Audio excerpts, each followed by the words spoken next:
Lundi, La contre-attaque des deux journalistes français soupçonnés d'avoir échangé leur silence contre 2 millions d'euros alors qu'ils préparaient un livre de révélation choc sur le roi du Maroc.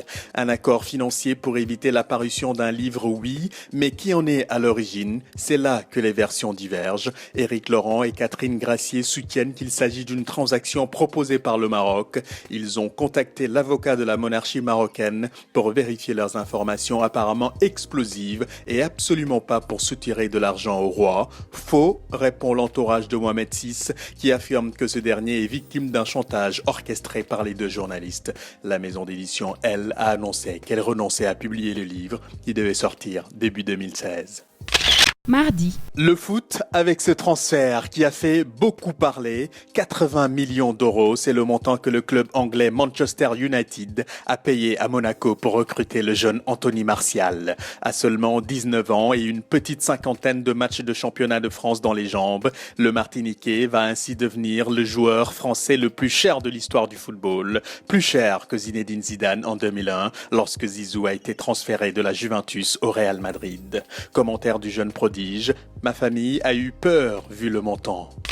mercredi, Des flammes de plusieurs mètres de haut témoignent de la violence de l'incendie, des occupants piégés par des fumées toxiques et un bilan terrible, 8 morts. Parmi les victimes, un couple de Sénégalais et leurs 2 enfants. C'est l'incendie le plus meurtrier à Paris depuis 10 ans. Il était un peu plus de 4 heures du matin lorsque le feu a embrasé la cage d'escalier de cet immeuble de la Goutte d'Or, un quartier populaire de Paris.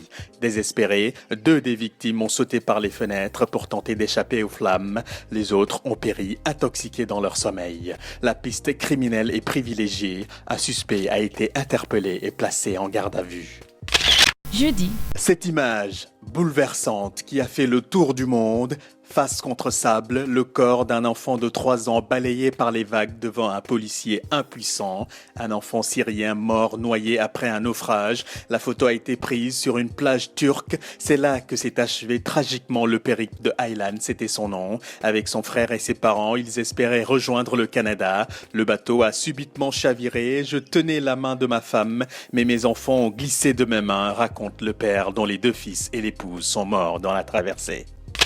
vendredi, Son initiative a suscité de vives interrogations et pour cause. Face à l'afflux massif de migrants et aux tergiversations de l'Europe, un milliardaire égyptien pense avoir trouvé le moyen de venir en aide à ces milliers de personnes en quête d'un ailleurs meilleur. Naguib Sawiris, c'est son nom, veut acheter une île au large de l'Italie ou de la Grèce pour y installer des centaines de migrants. La Grèce ou l'Italie, vendez-moi une île, je déclarerai son indépendance, accueillerai les migrants et fournirait des emplois grâce à la construction de leur nouveau pays, a lancé le milliardaire sur Twitter.